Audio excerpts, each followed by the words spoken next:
Steve Jobs or Bill Gates? Bill Gates. And why? Was kind of a thing when we were young. Bill Gates was way familiar and famous than Steve Jobs, so I still keep with Bill Gates. And tell me, if you can choose, overtime or working on a weekend? Overtime. I always like to have weekend for the family and myself. When you want to employ somebody and you can choose between MBA guy or a hustler guy, so what would you prefer? It depends a lot on a position, but to choose that one, it will be an MBA guy. And go simply with that. From simple the education perspective, someone who's going to thrive for excellence, and just try and work with that individual, hoping it will hustle over time. Read a book or listen to the podcast? Listen to the podcast. So many things could be done along that, and just earpods in and listening to the podcast. And what is your favorite podcast besides Chair, of course? Yeah, tough one. It is a series of podcasts related to the sales, and particularly how people behave as a sales executives and how that affects the psychology of a person. I know that you choose the podcast in front of the book, but I'm sure that you have a favorite book. Which is it? Yeah, it will be so obvious to choose one from the sales side, but I would choose one that I read, maybe one of the first books when I was in high school back then. It's from Erich Maria Remarque, and it's called The Three Warrior Friends. Cool. And what is about? It was about three friends that went through the First World War straight from the high school, and how they lived after that. I'm going to read that one. I never heard of it before, so It's a good one. cool. I will just continue this game with words, and I want you to use only one word as an answer to my question. What is the most important trait in business? One word. One word. That would be hard work. What is your biggest motivation? Again, one word. Success. Cool. And last but not least, if you can choose like investment options, should be real estate, stock exchange, or crypto? I would go with real estate. I'm old-fashioned guy playing always. Playing safe, right? Exactly. Exactly. Cool. Thank you for those answers. Yeah, sure. Cool.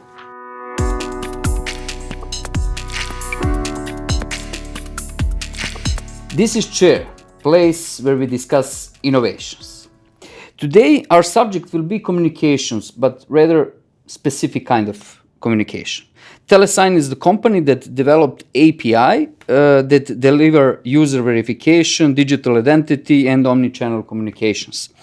It works with world's largest brands to secure onboarding, maintain account integrity, prevent fraud, and of course, streamline omni-channel engagement. What is the right formula for helping companies to communicate with their clients? Can we classify users as good or bad? How to create platform that can help serve huge companies to solve today unique customer challenges? Those are just some of the questions that we are going to cover today.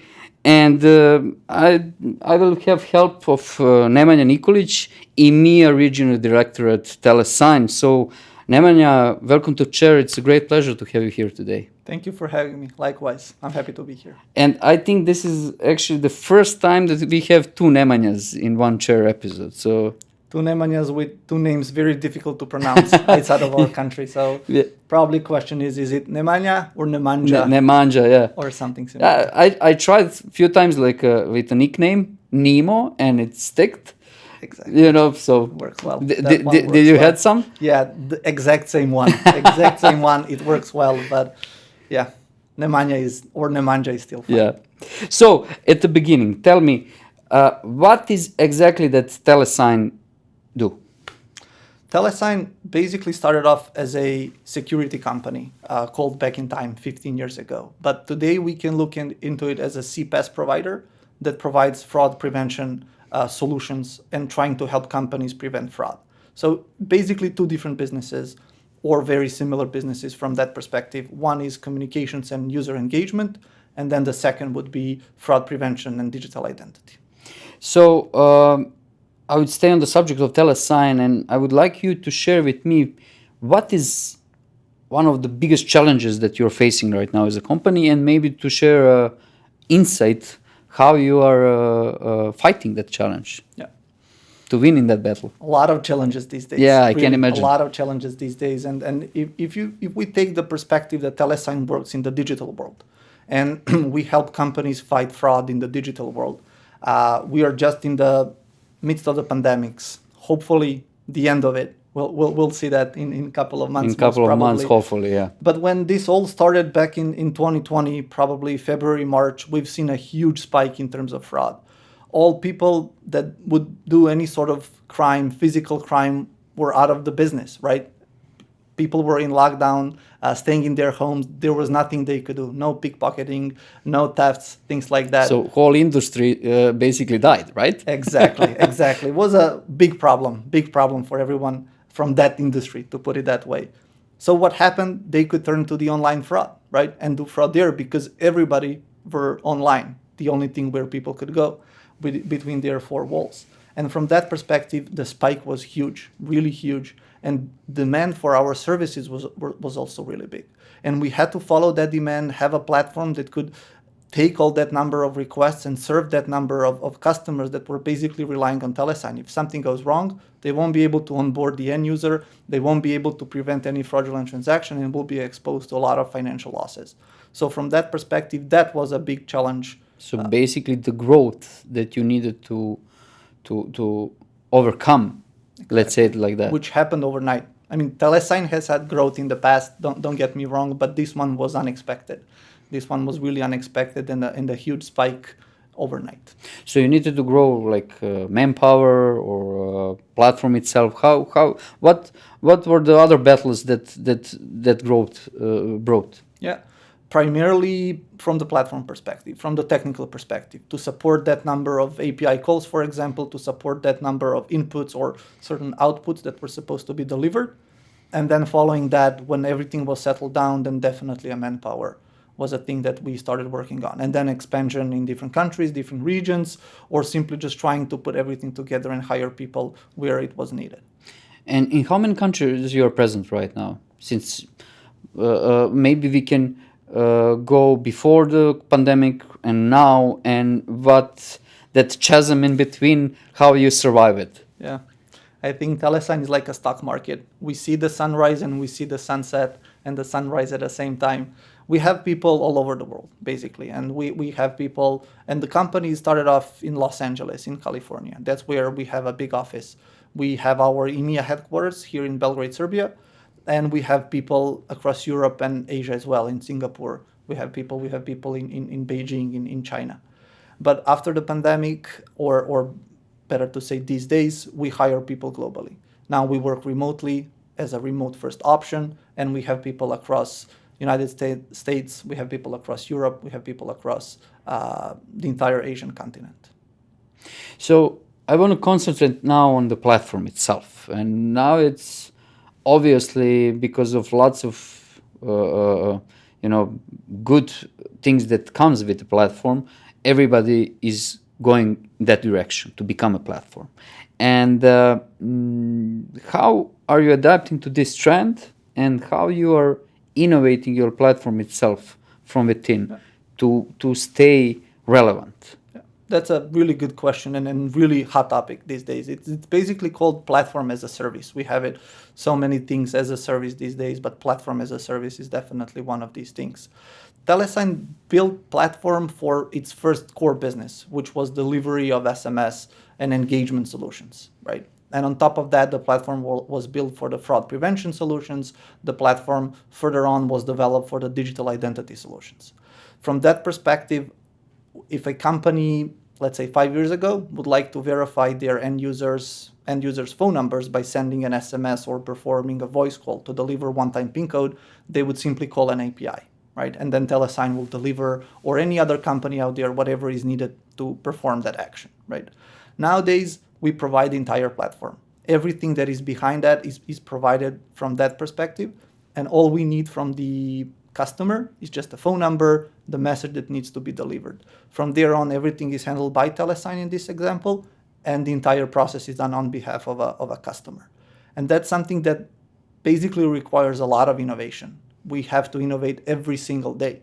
We have a fierce competition out there, and if we do not innovate, we won't survive. Simple as that.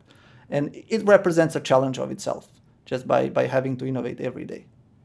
So to stay on the subject of platform, can you tell me some challenges that you faced during creation of the platform, during those maybe early years and later on when you started developing it and innovating, as you told me earlier, that is very important for it because you need it for your clients that are using it?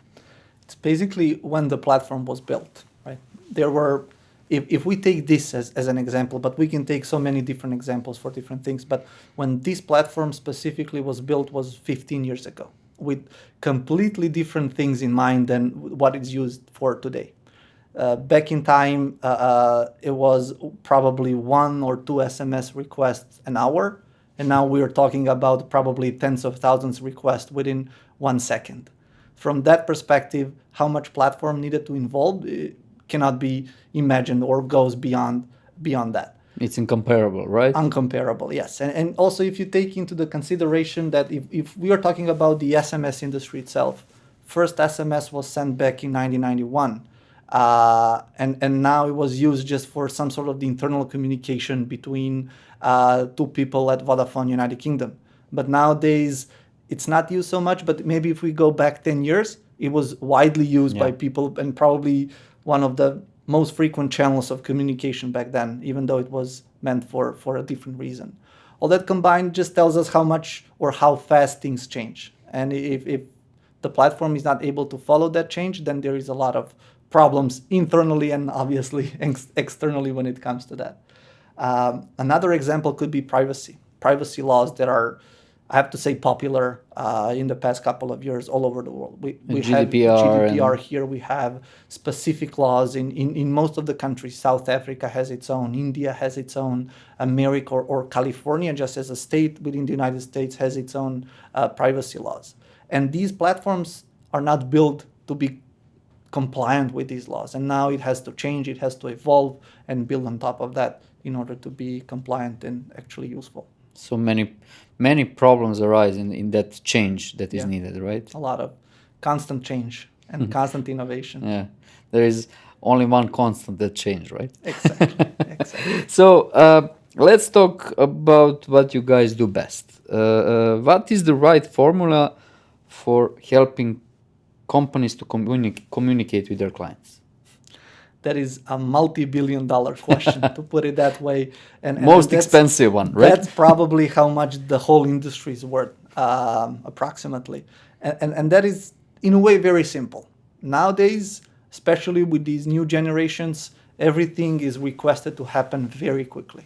If I want to if I order anything online on any e-commerce website, if I have a problem with a product or anything of that sort, I want to reach out to that company very easily or as quickly as I can and get the response even faster than that.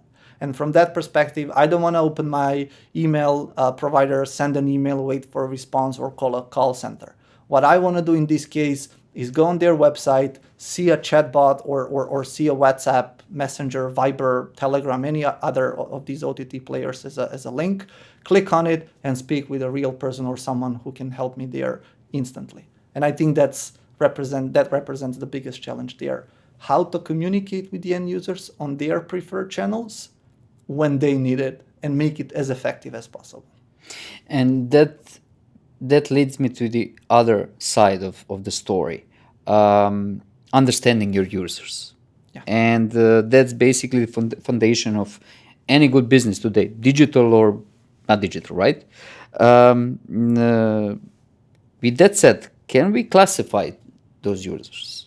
Is there bad and good users, or there is or different shades of gray in the middle? Yeah, probably the other thing in most of the cases. I think businesses can really well classify their end users or consumers after some time being on their platform. Right? If we take Facebook or Instagram as an example, I don't want to sound too old-fashioned. Let's take Instagram as an example. Let's take TikTok maybe. Or maybe even TikTok. There you go. You're not that old, right? Even TikTok, not at all.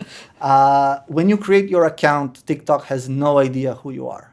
All they have from you is your name, which could be Bogus name, right? exactly your phone number, potentially email address. That's all the information they have. At that point of time, it is crucial for them to know who you are to the best of their and the world's abilities, right? Once you start using the platform, post a couple of, follow few people are following you, have a couple of posts, they can get a really good sense of who you are. There are some marketing activities where you click, where you don't click, and things like that. But before that happens, it is crucial for business to get this information. And then they rely on companies like Telesign for that. It is not black and white to classify it, but we work with them a lot to do so. And we're coming to that point of the fraud and preventing fraud. And I'm sure that you have so many different stories in that area. How you deal with that and how you prevent it, and what are the fights there? Yeah, a lot of different stories, and one that I like talking about is how Telesign helps prevent chargeback fraud. For example, if we take again any e-commerce website, if someone wants to make an order there, and we can take a fraudster as an example. I found online or I bought online credit card information from you. I'm going to go to that e-commerce website, create an account, use that information. Of course, I'm going to provide a fake email address. I will try to find a fake phone number, fake name, last name, whatever is needed, and try to buy something very expensive because I have your credit card on file. Maybe I can get an iPhone, and from that perspective, I will simply do that, provide your credit card information, that item will be delivered to me, you have enough funds on your credit card to support that, luckily for me. From that point, it will take some time for you to realize that your card has been charged and that you lost just a couple thousand of euros, and therefore you will probably make a complaint to your bank. Call them and, look guys, this is not me. I did not make this transaction. It happened 300 kilometers away from me. Can I please get my money back? Bank will investigate it, work with card providers, give you back the funds, but then it's that business, e-commerce company that is left with a fraudulent transaction and a chargeback. They need to return back the money, which will they do, but then they still need to pay to the merchant the goods, and they lost trust in you because you know where your credit card was used, and then they lost the potentially a good user, right? And that is a crucial thing. How can Telesign prevent this from happening? And we are talking here about fraud prevention. Telesign can get that information that were used. If I'm a fraudster, I would never provide my own phone number, my own email address, my own data. I will go online and try to find something I can use. And that's exact type of behavior that Telesign can detect, alarm e-commerce company, and they can simply block the transaction and save some brand reputation. How you do that? Can you get in more techie details and what approaches do you do? Yeah, sure. Actually, from the e-commerce perspective, it's very simple. They will provide certain information to Telesign and they will get response back. But what happens in the background is quite complex.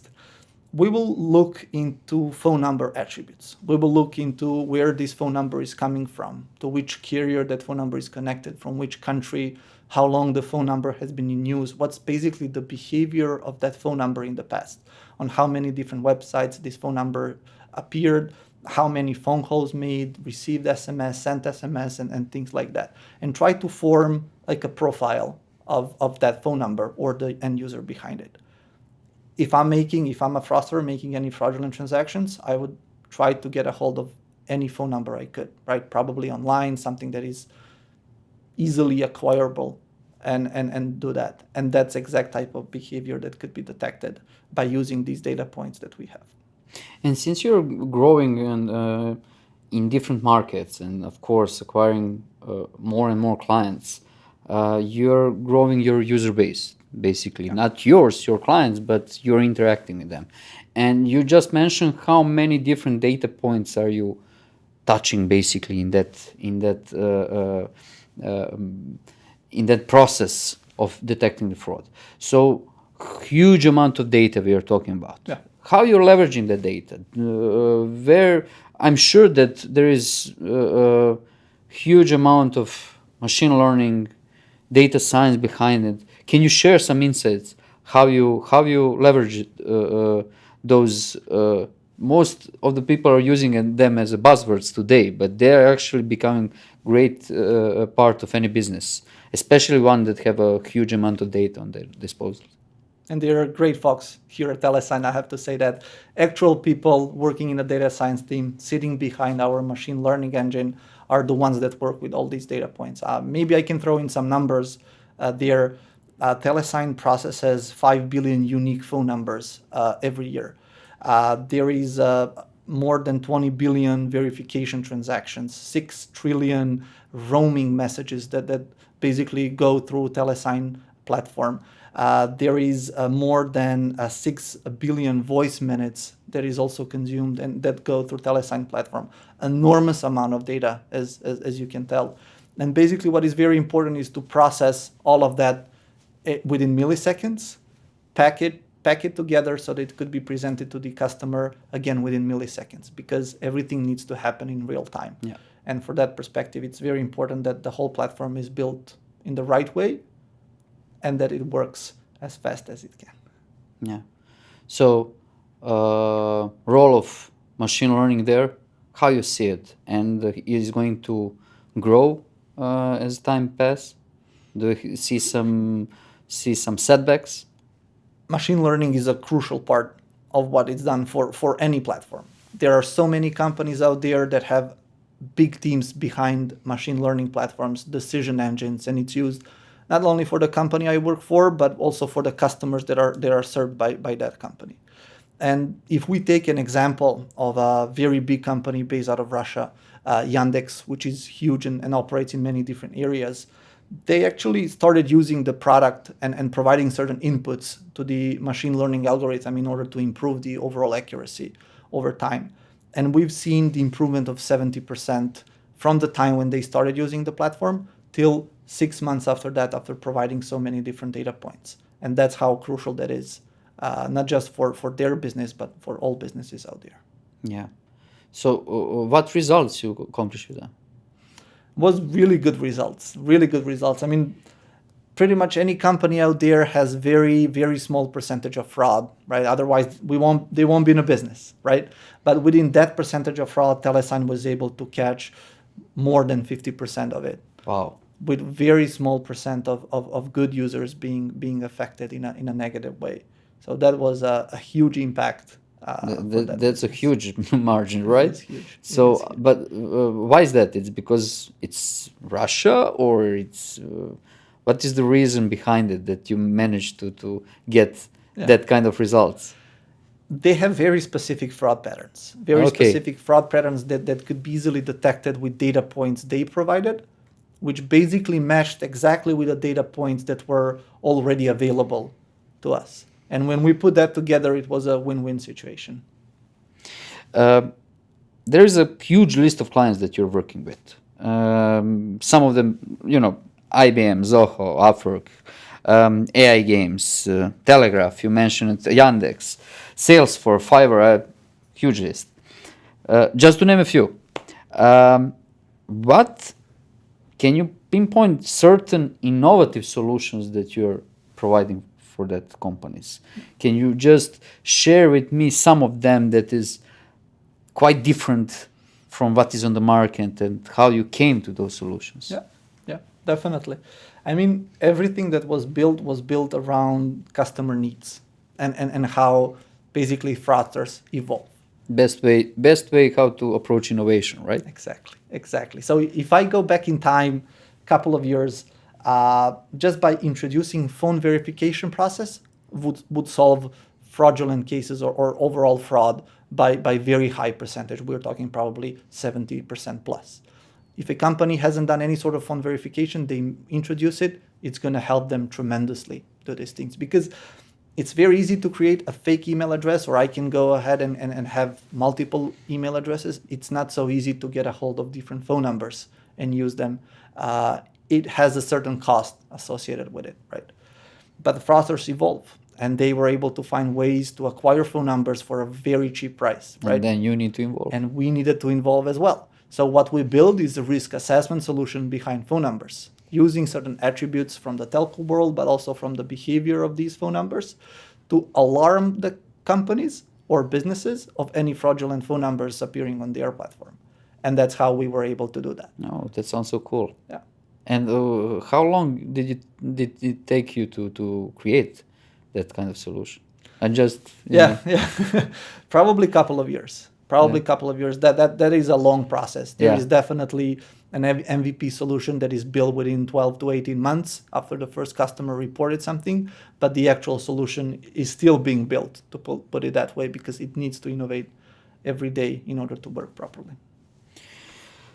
So coming to my favorite part, I love to talk about the future. Like my guests have some magic crystal ball, right? But I'm sure that you can foresee something, especially from domain that you are in. What you see is the future of the industry you are in? Let me take a look into my magic ball and see what I can see there. But by talking with many experts from this industry, where the future is going is more towards the OTT players to simplify the communication and keep everything in one place. So if we are talking about that communication piece, it is how to, in the best way, find a way to communicate with the end user on their preferred channel and make it as easiest as possible for them, covering the entire flow for the companies, and providing that full solution that will basically will be plug and play or low code, no code thing that they could be using in the future. So that's basically evolving from the platform to the complete solution, right? Exactly. That is evolving in that way. And what do you think? What is the time frame for that? Very difficult to tell. I won't lie, but things are moving way faster sometimes than we expect. I wouldn't be surprised if that happens within the next 5 to 10 years, if not maybe even a bit more, but I think that's a realistic time frame that could happen. Nemanja, this was very interesting and insightful, and the first double Nemanja episode of Chair. Thank you so much for your part, and for you out there. See you next Thursday with some new innovations, and subscribe, of course. Thank you. Thank you.